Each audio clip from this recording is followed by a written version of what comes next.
You've got to know this if you're going through a divorce. These are the top 5 factors that determine the outcome of divorce for children.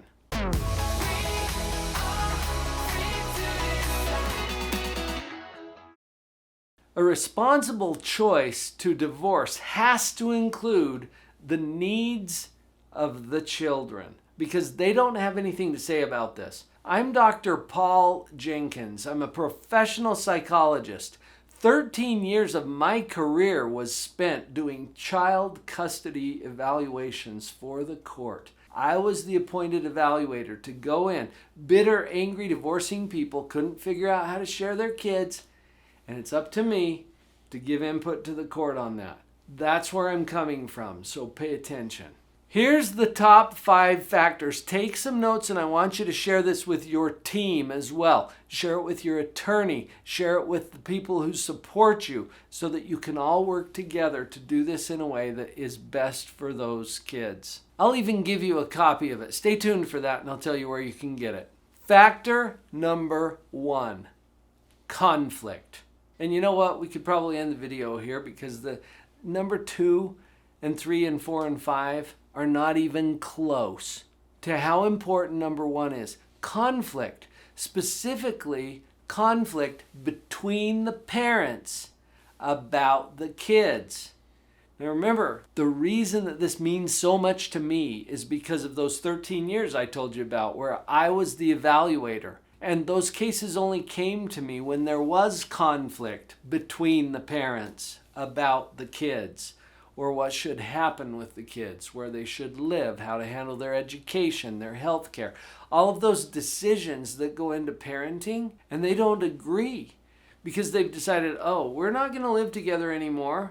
I know it's never that simple.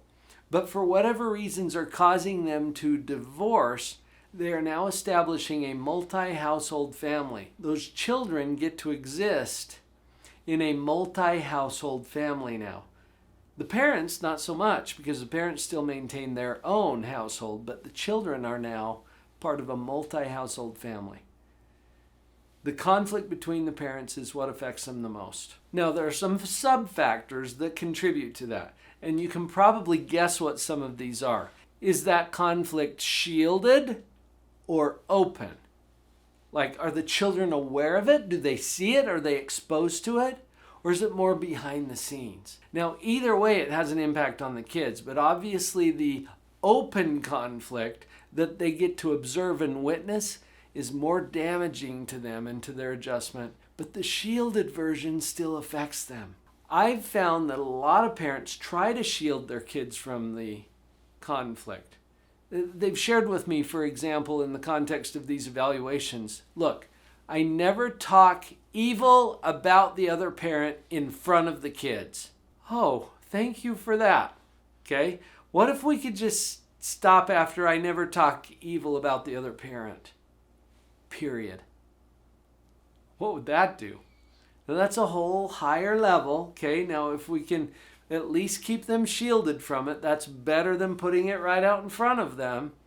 But what if we could eliminate it altogether? That's not an easy thing to do, by the way, because we have cognitive dissonance.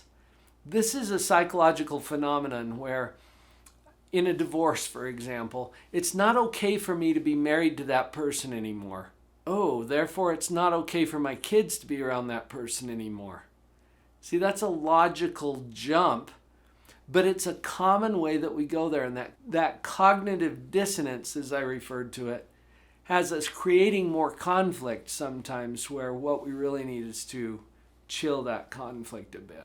This factor gets exacerbated sometimes when we add other people to the mix too. When a step-parent comes into the picture, for example. I know families where the conflict was pretty manageable until we added other people to the mix and they fired up the conflict. And you might know exactly what I'm talking about if your family is like that. But this is what we're watching for, conflict. Okay, that's number 1. Number 2 is the quality of the parents' relationship with the children. As a child custody evaluator for all those years, I have a strong opinion that children are best served when they get to have an ongoing, healthy relationship with both of their parents. Children are affected by this decision that was made where they didn't get to have any input, they don't really have a vote.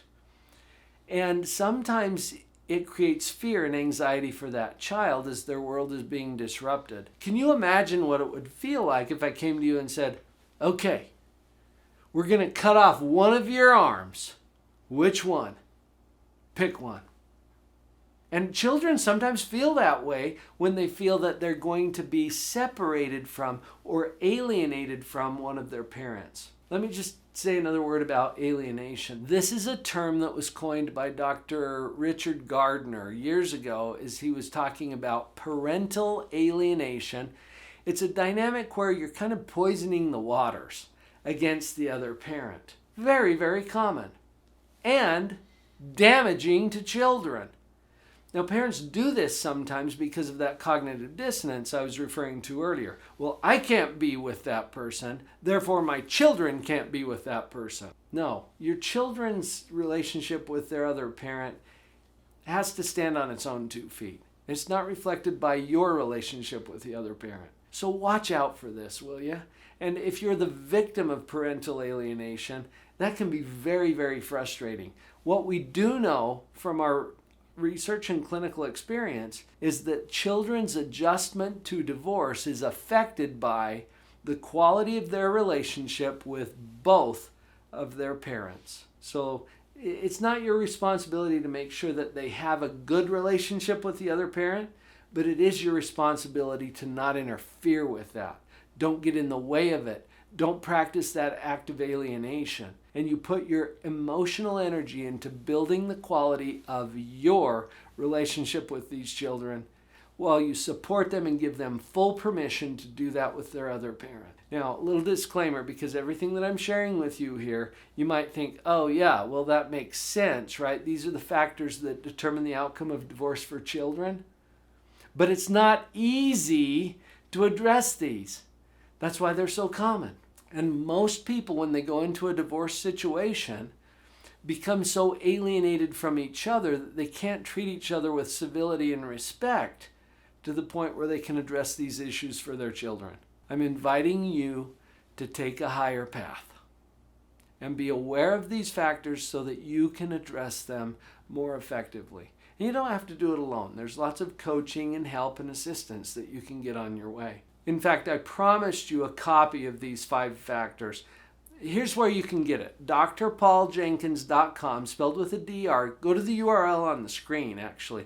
drpauljenkins.com/5 factors, the number 5, the word factors. And I'll put a copy of this into your hands. I've also got some additional information there that I didn't include here. It's all on one page. It's a really quick summary. Get your copy and then make some copies to share that with your team. Let's go to factor number 3. This is the emotional stability of the primary caretaker. Actually, I want to make that plural. Okay? The primary caretakers. There's an old worn out notion that there has to be one parent who wins and the other one is going to lose custody of these children. Not a healthy way to look at it. In fact, you both get to continue to be contributing parents to these children. And the emotional stability of those primary caretakers.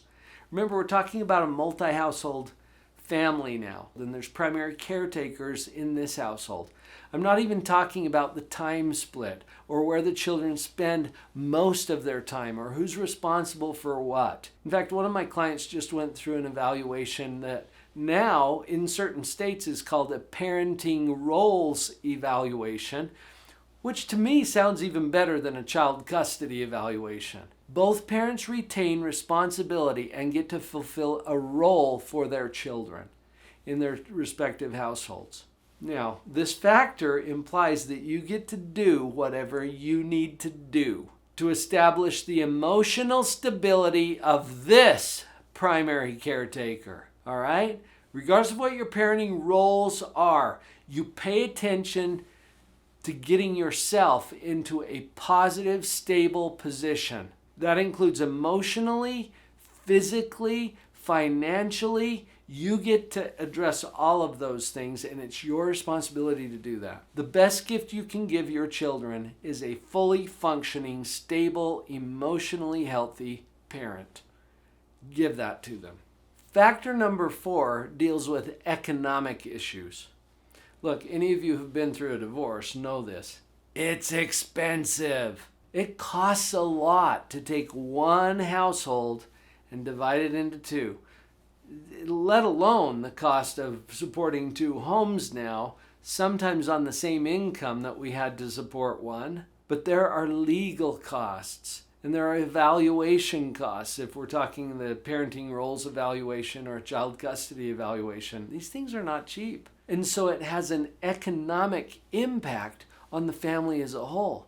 Well, what does that mean for these children? They may not have access to some of the things that they would have had absent the economic impact that the divorce is having. It might mean extracurricular activities are canceled.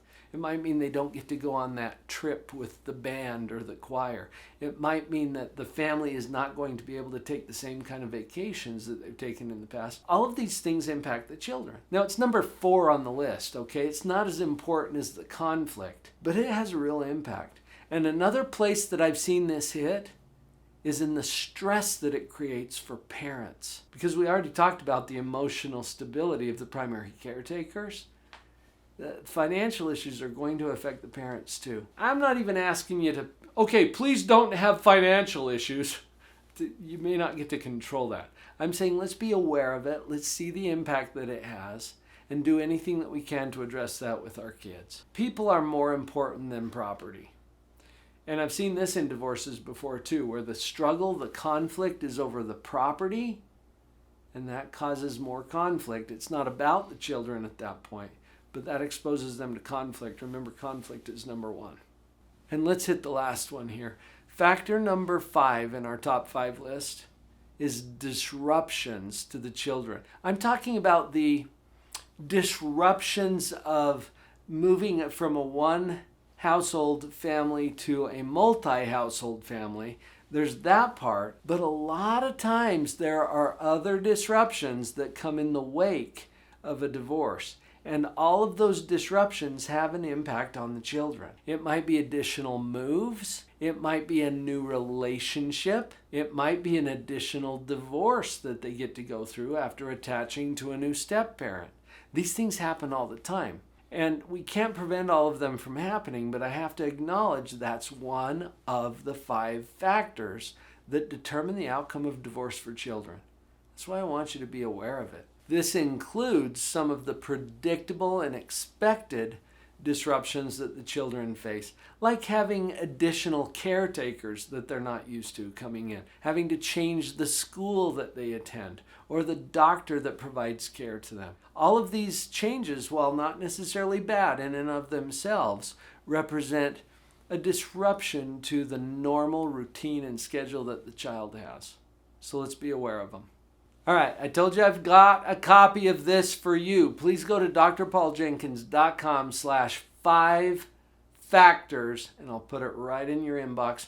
Make a copy, print it out so you can refer to it, and share it with your team.